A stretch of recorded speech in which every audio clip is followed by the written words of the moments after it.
Middle-aged farmer took lost Apache woman in. Now his home has warmth, and she calls him husband. Before we dive into the story, don't forget to like the video and tell us in the comments where you're watching from. The last of the light slid across the edge of the yard as Elias Brannock came out of the house carrying a lantern.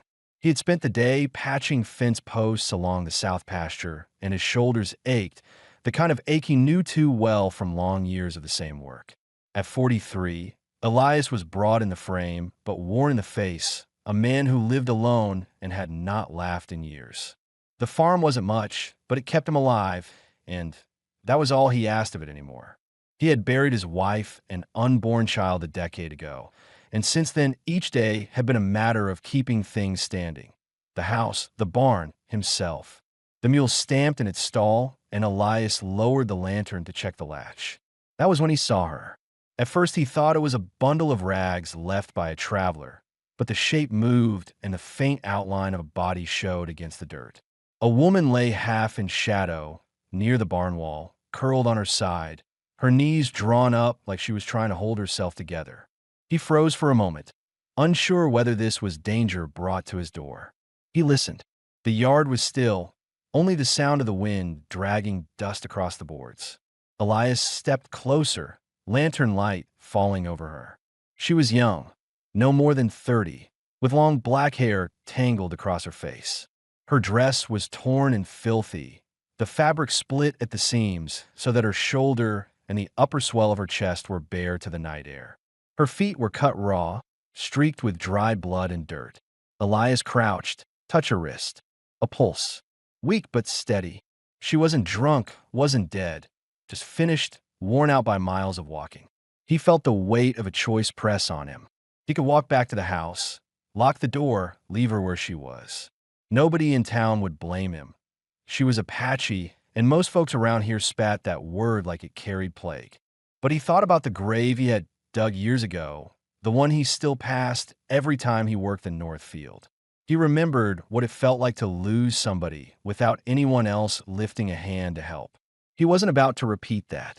He slid his arms under her carefully, surprised by how little weight she carried, and lifted her as if she were no heavier than a child. Her head rested against his chest, her breath hot but shallow. He carried her inside the barn where it was warmer, laid her on a dry bed of straw in the corner, and tucked a folded blanket under her neck. She stirred, eyes flicking open for a second, dark and sharp even through exhaustion. Fear flashed there. She didn't know who he was or what he meant to do.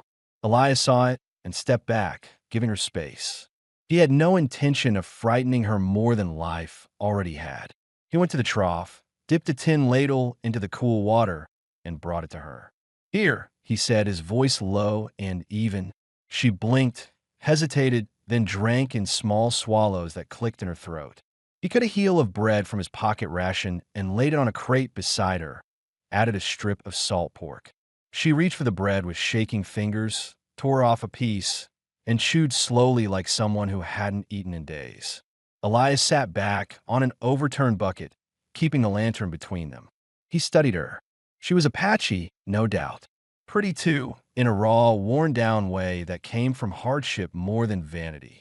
The torn blouse revealed curves she couldn't hide, but he forced himself to look at her face instead. A strong jaw, deep eyes, the look of someone who had been cast out and had nowhere left to go. "Name?" he asked after a while. Her lips parted. "Naya," she said softly, her accent thick but the word clear. He nodded once. "Elias." They sat in silence. She ate. He kept watch. In his head, Elias turned the situation over like a problem of tools and boards.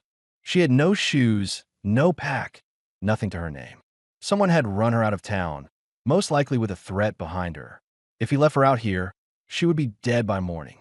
If he took her inside, the town would soon hear he was keeping company with an Apache woman. Either way, his life would change. Naya, for her part, felt her pulse begin to slow as the food filled her stomach. She had walked 3 days after being accused of stealing bread in town, chased out with nothing but the dress on her back. She had been ready to collapse and not wake again. Now this man, This tall, broad-shouldered farmer with tired eyes was giving her water, food, a place to lie down. She didn't trust it. Men rarely gave anything without wanting something back. But his hands had stayed steady, never reaching for her, never pressing closer than they needed to. That counted for more than she expected. Elias dragged a feed sack near the barn door and laid it out flat. He wasn't about to sleep in the house while a stranger rested out here. If she tried to run, he'd hear it. If trouble came looking for her, he'd be ready. He stretched out, set the lantern low between them, and closed his eyes. The mule shifted. The barn settled. Outside, the wind died down. Inside, one man and one woman lay awake longer than they wanted, listening to each other breathe, both unsure what the next morning would bring, but knowing that for now, neither of them was alone. The morning broke pale and dry, a thin sheet of light creeping through the cracks of the barn wall. Elias woke stiff from the feed sack near the door, rubbing his shoulder where the boards had pressed through the night. His first thought was of her. He turned his head toward the corner where he had left her. Naya was awake, propped on one elbow, the blanket pulled around her shoulders, her dark hair falling into her face. She was watching him, wary, her eyes sharp even with exhaustion. Elias sat up slow, careful not to startle her. He noticed she hadn't touched the pork, only the bread. That told him something. Hunger was strong enough to make anyone eat what was given, but she had avoided the meat. He stored the thought away. Folks in town would have called it superstition or pride, but Elias had lived enough years to know people had reasons for what they did. "Water?" he asked, raising the ladle. She hesitated, then gave a small nod. He crossed the space between them and held it out, but not too close. She reached, fingers trembling, and drank. Her lips were cracked, her hands raw, but she kept her back straight, refusing to show weakness. Elias studied her. She looked stronger in the light, skin bronze from sun, jaw firm despite her thinness. Her dress was worse than he thought the night before. Torn at the seams, gaping at the chest, one sleeve hanging half off. Her legs showed bruises where the fabric had ridden up. He understood now why she had pulled the blanket so tight around her. He wondered if she thought he might take advantage. The truth was, the sight of her stirred things in him he hadn't felt in years, but he buried it down deep.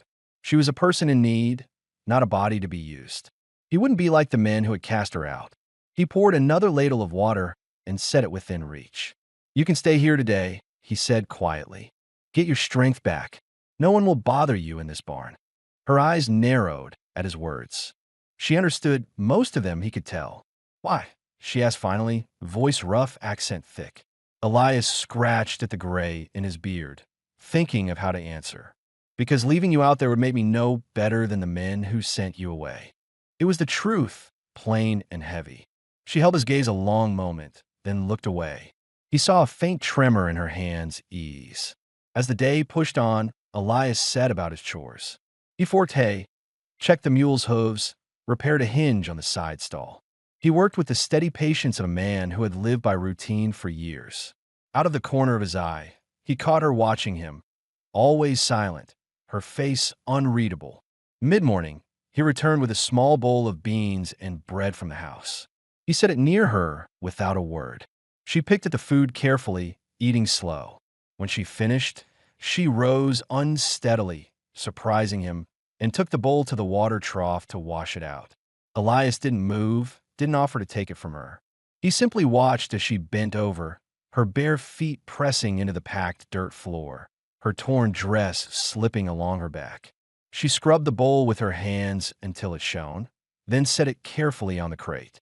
Elias felt something shift in that small act. She wasn't just taking. She was showing him she wasn't a beggar. Later, when he went to mend a broken harness strap, she approached slowly. She pointed at the leather, then at the needle and thread hanging on the wall. He handed them over. Her fingers were quick, practiced. She stitched the tear closed with steady hands and gave the strap back to him without a word. Elias pulled against the repair, testing its strength, and found it sound. He gave her a single nod. Her lips tightened, almost a smile, then faded back into caution. As the day stretched, Elias's mind circled questions he hadn't asked the night before, questions he knew others would ask if they found out. Where'd she come from? Who had driven her out? Why was she alone? He didn't press her. He knew too well what it felt like to have pain used against you. That evening, as the sky reddened and the air cooled, she finally spoke again. "Town," she said, her voice low, broken English struggling against the weight of memory. "They say I take bread." Elias understood at once. He pictured the scene in his mind. Her in that town, hungry, maybe desperate enough to reach for food, maybe accused without proof. He could see the faces of the men there, their easy hatred, their eagerness to cast her out. He felt his chest tighten. He had lost his family to fever years ago, buried them alone. The townsfolk had offered words, but not one had stayed to help. He had lived with silence ever since. Now here was another person cast aside, another soul no one wanted. "You won't be harmed here," he said firmly. His voice didn't rise, but the conviction in it filled the barn. Naya pulled the blanket tighter around herself, studying him. For the first time since she had appeared in his yard, her shoulders eased a little. She was still afraid, that much was clear, but not of him. Not tonight. Elias turned down the lantern as the mule settled into straw. He spread his feed sack pallet near the door again, leaving the bed to her. She lay back slowly, her eyes closing, but before sleep took her, she whispered one word. "Thank you."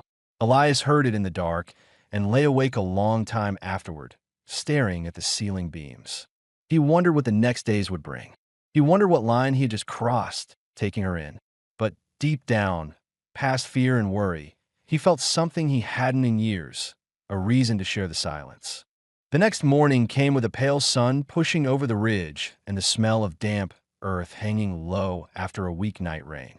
Elias rose first, as he always did, stretching the stiffness from his back before heading to the yard with the water pail. He returned to find Naya sitting up on the straw, the blanket folded neatly at her side. She was awake, alert, her dark eyes following his every move. She had survived the night, though her face still carried the strain of exhaustion. He set the pail down and crouched to check the mule's hoof, and when he looked up again, she was on her feet, barefoot still but standing steady. Elias realized she had not once asked for shoes, for clothing, or for anything more than what he had said in front of her. She had asked only for water, only answered when spoken to. A part of him knew listeners might wonder, who was she really, and what had brought her to this desperate point? The answers trickled out slowly, like water through a narrow crack. He watched as she approached the trough, knelt, and splashed her face. The dirt ran off her cheeks, revealing smooth bronze skin underneath. When she caught him looking, she pulled her hair across her face as if ashamed. Elias turned back to his work, keeping his eyes on the harness strap in his hands. He didn't want her to think he was measuring her like the men in town would have. Breakfast was plain beans and bread again. He set the bowl between them and left her to take what she wished. This time, she ate more. When she finished, she rose without asking and carried the bowl outside to wash it. He followed at a distance, curious. She knelt at the trough again, scrubbing it clean with her hands until the clay shone, then set it upside down to dry. It was the same thing she had done the day before, but today she did it quicker with a steadier hand. Elias realized she was making it clear. She wouldn't live here as charity. He thought about asking more questions, about her people, about the town, about where she had been before she staggered into his yard. But he knew the danger of asking too soon. He himself hadn't spoken about his wife or the child he buried in more than a decade. Some wounds needed silence. By mid-morning, he was repairing a loose plank on the south wall of the barn. He heard soft steps behind him and turned. Naya stood holding a hammer from the tool rack. She offered it without a word, and when he took it, she pointed at the nailed box sitting out of his reach on the other side of the beam. He nodded once, the smallest smile tugging at the corner of his mouth. She had chosen to help. Together they worked in quiet rhythm. He held the plank steady, and she drove nails with sure strikes that surprised him. She wasn't guessing at the task. She knew how to use tools. It raised questions he hadn't asked. Had she worked like this before?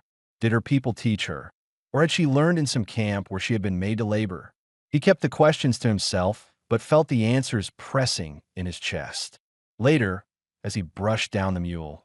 She appeared at his side again with a bundle of straw. She scrubbed the trough clean while he worked the curry comb. The way she moved told him she had spent her life working, not watching. Hardship had made her strong in ways softer lives never demanded. He respected that. When the chores were done, Elias sat outside the barn on an upturned bucket, lantern cooling in his hands though the sun was already high. Naya sat nearby, her knees drawn to her chest, the blanket around her shoulders again. She watched the yard as if expecting someone to come. Her eyes kept flicking to the road. "You afraid someone will follow?" Elias asked finally, his voice quiet. She hesitated, then nodded once. "Men. From town." Her English was broken, but the meaning was clear. "They won't come here," he said, though in truth he couldn't be sure. Still, the firmness of his words mattered. He had been wondering himself, if she had been accused of theft, had someone put a price on her? Would men come looking for her, or would they wash their hands and forget? He weighed the risk and found he didn't care. He'd made his choice the night he carried her inside. The afternoon passed with steady labor. He split wood, and she gathered kindling. He hauled water, and she carried it to the trough. By the time the sun dropped low, the barn looked cleaner, straighter, more ordered than it had in months. Elias noticed the difference and couldn't ignore it. Her hands, her quiet presence, had begun to shape his place. That night, when a lantern burned low again, she sat cross-legged on the straw and spoke without him asking. "I walked 3 days. No food, no shoes." She pulled the blanket tighter around her shoulders. "They say thief. I take bread for child." Elias froze at the word. "Child?" he asked carefully. Her eyes went hard. Her voice dropped. "Not mine. Widow's boy. Hungry." He felt his jaw tighten. She hadn't stolen for herself, but for someone else's child. The town had driven her out for that. His respect for her grew heavier, sharper. He thought of his own loss, of the grave in the north field, and wondered if fate had placed her here for a reason. "You did right," he said, and he meant it. Whatever they said, you did right. Her eyes flicked up at him, uncertain. Then she nodded once, slow, as if she wanted to believe him but didn't yet know if she could. Elias spread his pallet near the door again. Same as before, though his bones ached for a bed. He glanced once more at her as she curled into the blanket. She had come to his barn broken, but already the shape of things was changing. He felt it, and though he didn't say the words out loud, he knew she would not be leaving tomorrow. The morning came with a clear sky and the smell of dust settling after wind the night. Elias knew the flour sack was nearly empty, the nail box down to a handful, and the mule's shoes thinning. He couldn't put it off any longer. A trip into town was needed. He also knew it was the thing Naya feared most.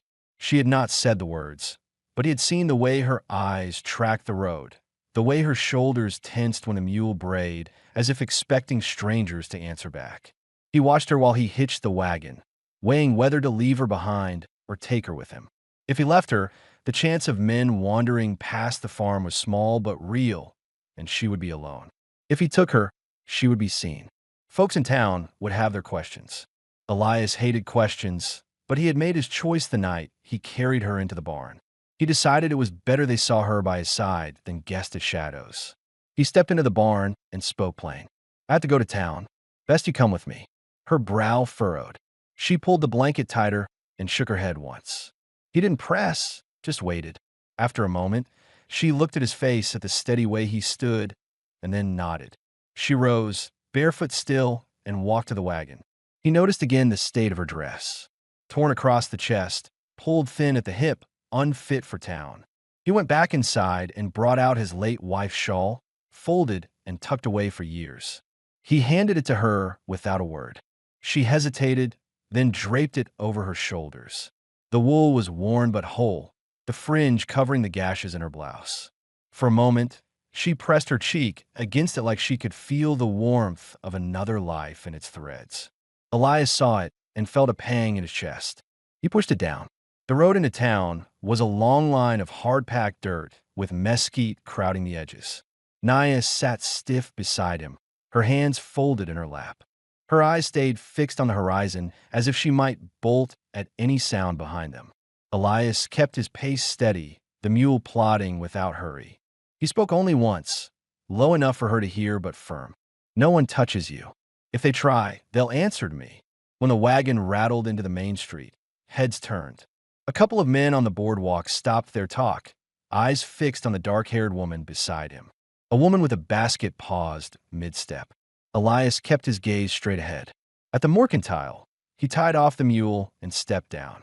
Naya hesitated but followed, her bare feet silent on the boards. Inside, Mrs. Bonham stood behind the counter, a woman known for her sharp eye and sharper tongue. She took one look at Naya, then at Elias, and raised a brow. "You bringing company now, Brannock?" she asked. Elias set the list on the counter. "Flour, nails, mule shoes. And if you've got cloth, thread, and moccasins or size." He said it plain, his tone leaving no room for argument. Mrs. Bonham studied him, then the woman at his side. Naya's chin was low, but her eyes didn't waver. After a pause, Mrs. Bonham called to the back and soon laid out the items. Soft-soled moccasins, simple blue cloth, a packet of needles and thread. Elias placed coin on the counter, more than needed. Mrs. Bonham pushed the change back with a look that carried a rare softness. "See, she wears those shoes. Town's ground isn't kind." Naya lowered her head, but murmured, "Thank you." The words were halting, but they carried. On the way out, a man leaning against a post spat into the dust. "Taking in strays, Brannock?" he muttered, voice loud enough to carry. Elias stopped, turned his head slow, and met the man's eyes. "Taking care of my place," he said.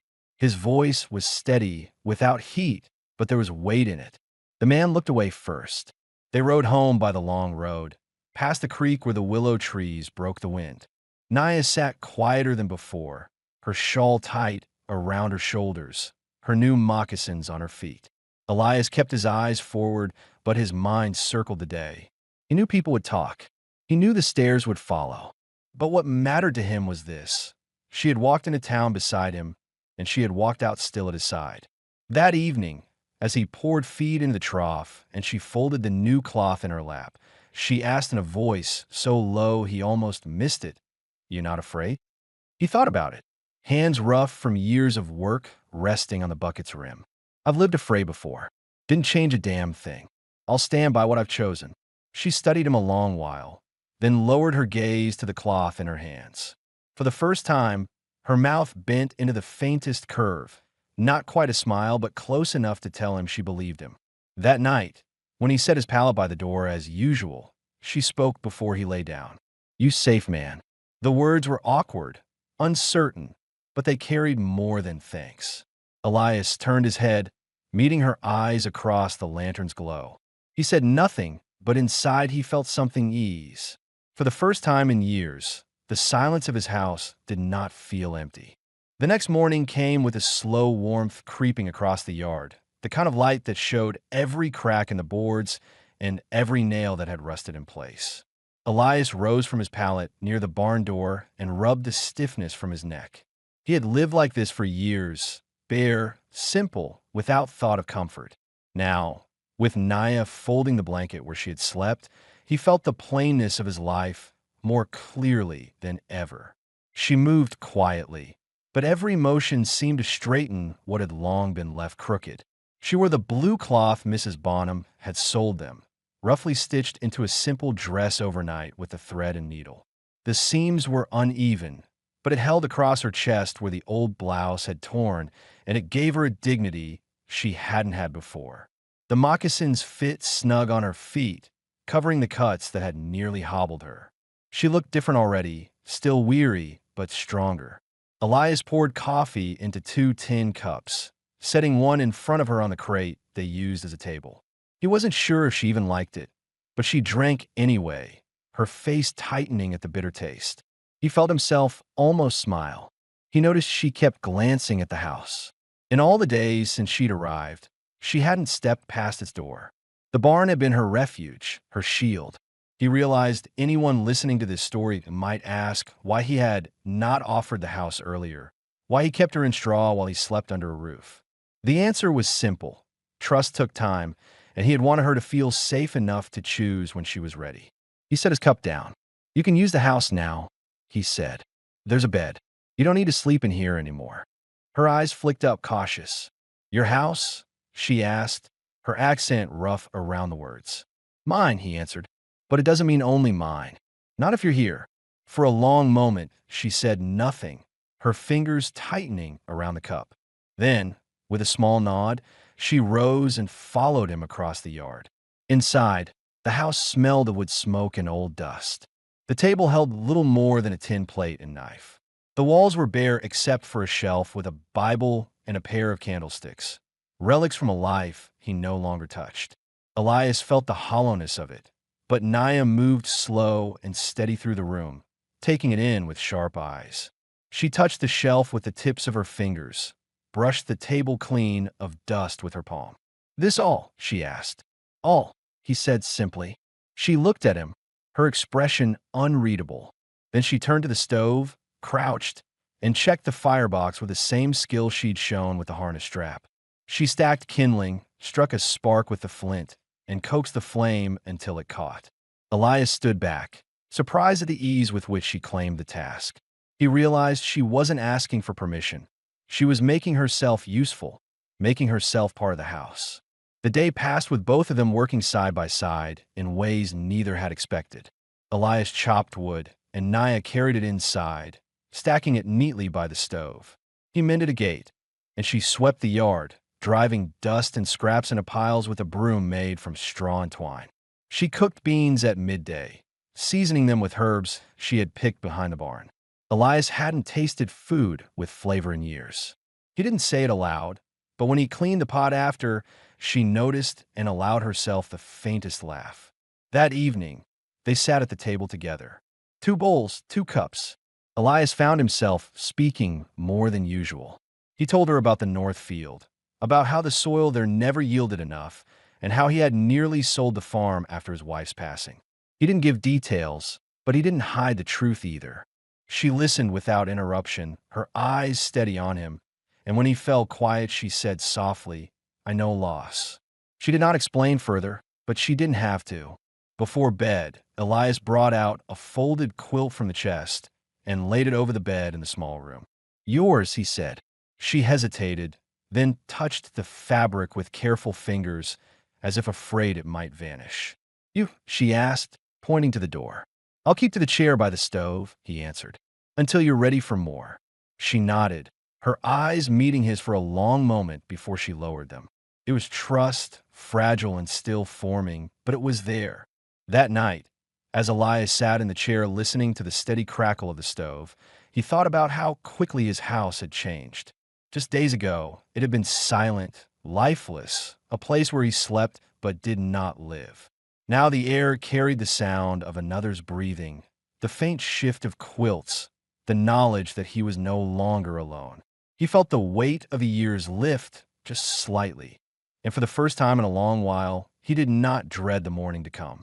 The next days settled into a rhythm neither of them had expected. Naya slept in the bed with the quilt Elias had laid out, and he kept to the chair by the stove or the pallet near the door. Each morning he rose early, lit the lantern, and stepped into the yard, and each morning she followed, quieter but steadier with every step. By the 4th day, it was no longer her watching him work. It was her working beside him, carrying water, sweeping dust, stitching what was torn. The silence between them no longer felt tense. It felt chosen, but silence could not hold back the world outside. Word traveled fast in small towns, and by now people knew. Elias had brought the Apache woman into his house. He had not just given her food or let her sleep in the barn. He had placed her under his roof, and that carried meaning others would not leave alone. Elias knew listeners might ask, had no one come to test him yet? No man with too many questions or a grin that carried insult? The answer came before long. It was near midday when Elias heard the sound of hooves on the hard road. He stepped out from the barn, rag in hand, and saw 2 riders slowing their pace as they turned up his path. They weren't neighbors he knew well, just men from town who worked odd jobs around the livery. They pulled their reins and stopped short of the porch, eyes cutting past him to the shadow of Naya moving inside. Brannick, one of them called, spitting into the dirt. Here you've got company now. Didn't figure you for a man to take in strays. His tone made plain what the word meant. Elias said nothing at first. He folded the rag, slid it into his pocket, and stepped closer until the two men shifted in their saddles. "My land, my house, not yours to question," he said. His voice was low, steady, but carried weight enough to press the space flat between them. The second rider smirked. "Town don't see it that way. Town says she was a thief. We saw her driven out, and here she is in your bed." Elias cut him off. "Enough." The word landed hard, like the crack of a hammer. "She's under my roof. That's the end of it." The first man narrowed his eyes. "You setting yourself against the town, Brannock? For her." Elias stepped forward until his boots touched the horse's hooves. He looked up, unblinking. "I'm setting myself for what's mine to keep. You've had your say. Now ride." The men shifted, the moment stretching tight. Then one spat again, muttered a curse, and turned his horse. The other followed, their dust hanging in the air long after they were gone. When Elias turned back to the house, Naya stood in the doorway, shawl pulled around her shoulders, eyes dark with fear. She had heard every word. For a long moment, neither spoke. Then Elias nodded once. "You're safe here. Don't matter what they say."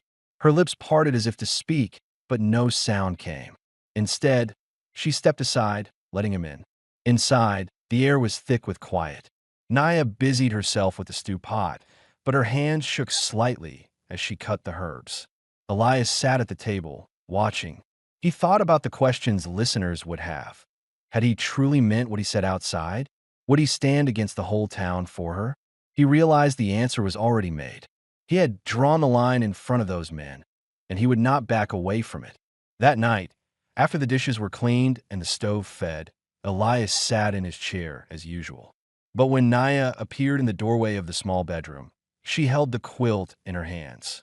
She hesitated, then spread it over him where he Saturday you cold, she said softly. He looked at her, surprised. "I'll be fine." She shook her head, leaving the quilt. For the first time, her hand brushed his shoulder as she turned away.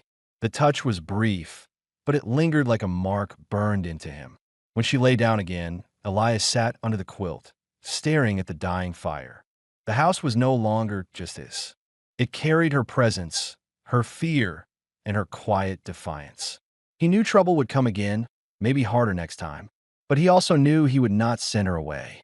The decision had already been made, and both of them felt it. The morning after the riders had come and gone, the yard felt heavier, as if their words still hung in the dust. Elias stepped out early with the pail, his shoulders set harder than usual.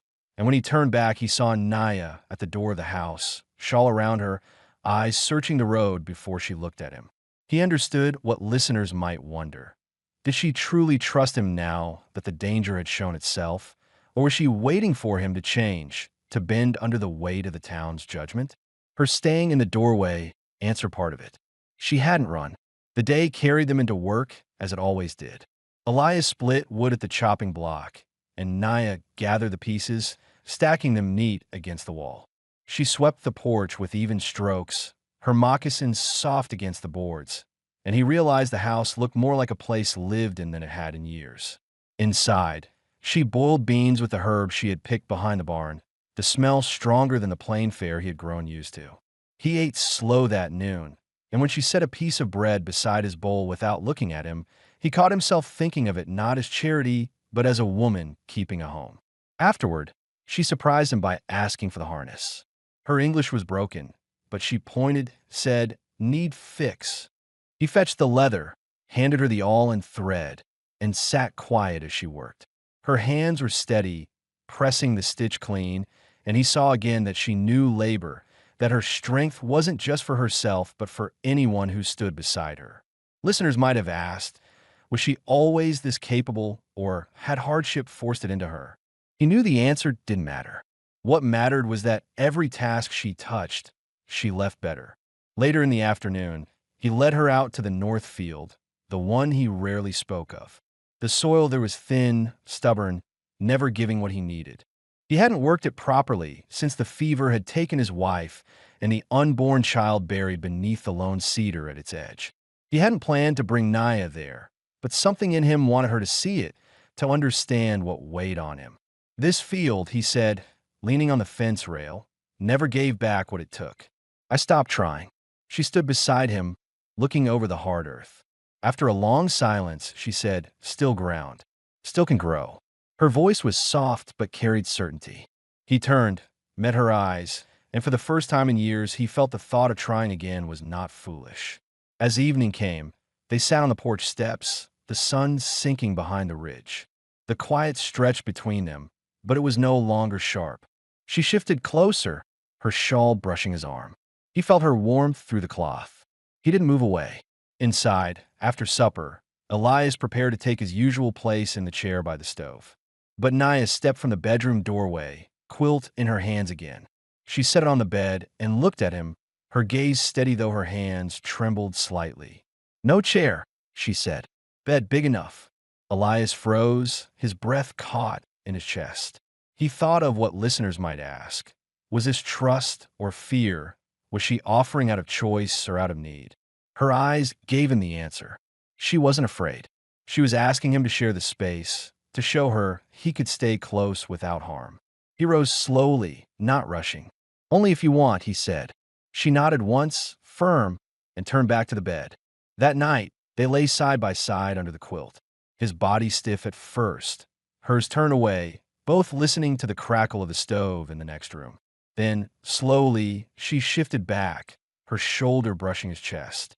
Elias let out a long breath, lifted his arm, and let it rest lightly across her waist. She didn't flinch. Instead, her hand slid to rest over his, pressing it there. No words followed, no hurried promises.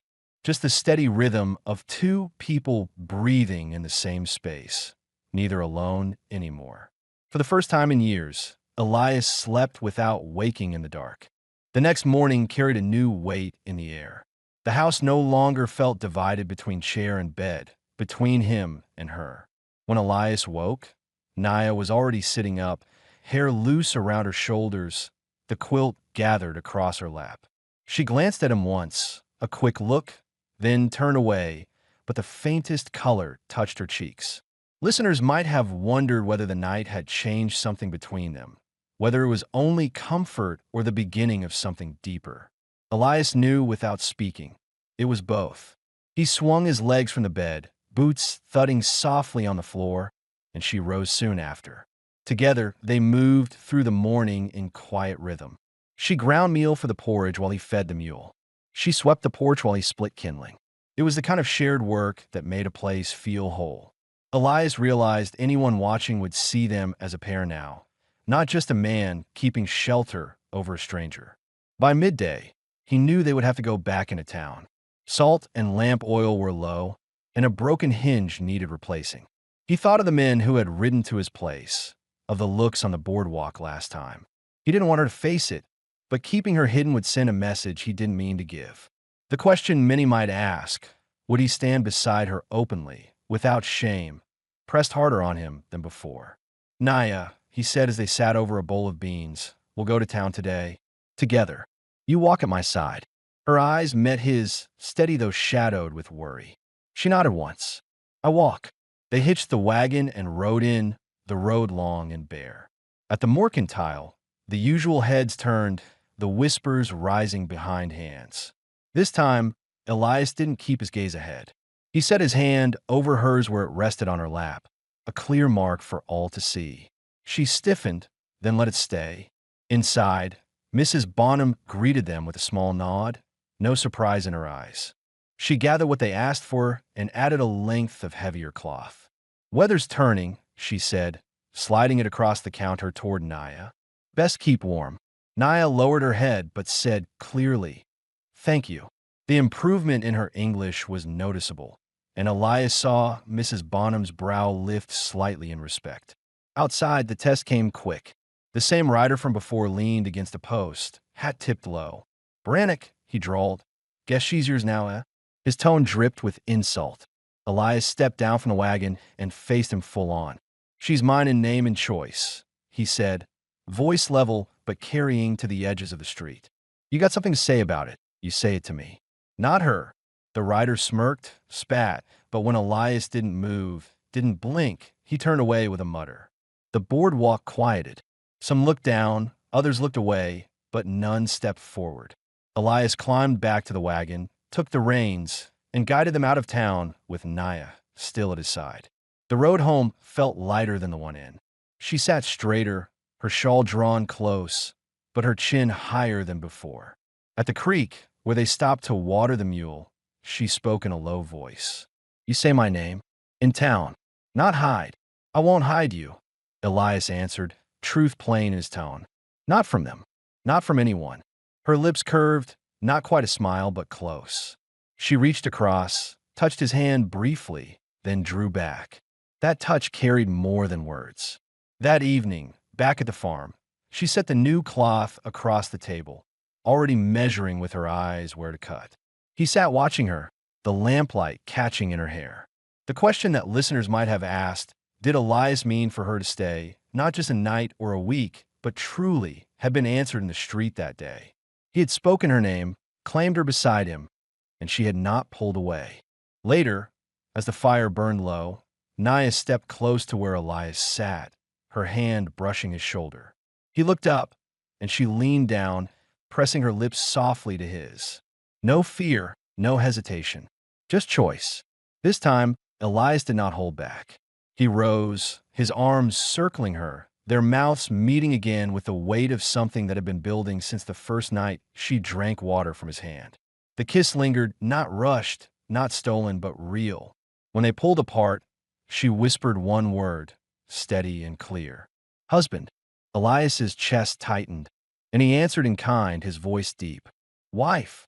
And with those words, the house and the barn, once empty and worn, belonged to them both. Spring settled over the farm with a steadiness that Elias had not felt in years. The yard that once looked weathered and forgotten now showed signs of care. Wood neatly stacked by the porch, the trough scrubbed bright, the barn swept and smelling of clean straw. The fields were being turned again, not in haste, but with purpose, the mule pulling steady under Elias's hand while Naya walked alongside, dropping seed with a careful rhythm. What had been his solitary burden was now work shared, and every corner of the place showed it. Inside the house, the changes were just as clear. The table, once bare, now carried stitched cloth Naya had made from the bolt they'd bought in town. Shelves that had gathered dust for years now held jars of beans and dried herbs she had laid up herself. Elias noticed how often she filled silence with small movements, tidying, mending, keeping things in order. He realized listeners might have wondered earlier whether she was only passing through, whether she had a place of her own to return to. By now, the answer was plain. This was her place by her choice. But the world outside didn't forget so easily. A week after Elias had called her wife in town, Sheriff Keating rode up the path. He was a broad man, graying at the temples, known for his quiet way of handling disputes. He dismounted slow, tipped his hat, and glanced toward the house where Naya stood in the doorway. "Brannick," he said, "there's been talk. Some say you've taken in someone who doesn't belong." Elias wiped the dirt from his hands and faced him square. "She belongs here, with me. That's all that needs saying." The sheriff studied him, then looked past him at Naya, who stood firm in the doorway, eyes steady. After a moment, he nodded once. "Town won't bother you if you stand by your word. You've earned that much." He mounted again, rode off without another word. When the dust settled, Elias turned back to Naya. She had not moved, but her grip on the doorframe loosened. "They leave us?" she asked softly. "They'll leave us," Elias said, "because I won't let them do otherwise." That evening, he built a small fire by the cedar at the edge of the north field, the tree that shaded the grave of the wife and unborn child he had lost so many years ago. He had never brought anyone there, never spoken of it. Naya walked beside him, her shawl drawn close. When he stopped by the mound, he rested a hand on the cedar's rough bark. "This is where I buried them," he said quietly. "I thought I'd spend the rest of my life alone because of it." Naya's eyes softened. She knelt, placed her hand against the earth, then rose again. "You're not alone now," she said, voice firm. Elias felt a tightness in his chest ease, something long locked finally lifting. He turned to her, took her hand, and said, "No, not anymore." Back at the house, they sat close by the stove. The day's work had worn them both, but neither moved away. Elias finally spoke the words he had held back. I want you to stay. Not for a season. Not until the town forgets. I want you to be my wife, proper. Naya's breath caught, and for a moment she looked at him as if weighing whether this was truly choice. Then she nodded, her hand tightening in his. I stay. I wife. The days that followed carried no more threats, only labor and quiet peace. Elias built a new door for the barn, cut straight and hung solid. Naya stitched curtains for the house, pale cloth that caught the spring light. They worked together, ate together, slept together without fear. The whispers in town faded, replaced by shrugs and, from some, grudging respect. One evening, as the sun dipped low and the fields lay dark with fresh seed, Naya stepped out onto the porch and called back into the house. Husband, she said, her voice clear in the quiet air. Elias came out, wiping his hands, and answered, wife. The words settled between them not as trial, but as truth. For the first time in years, Elias felt his home was not just land and wood, but life again.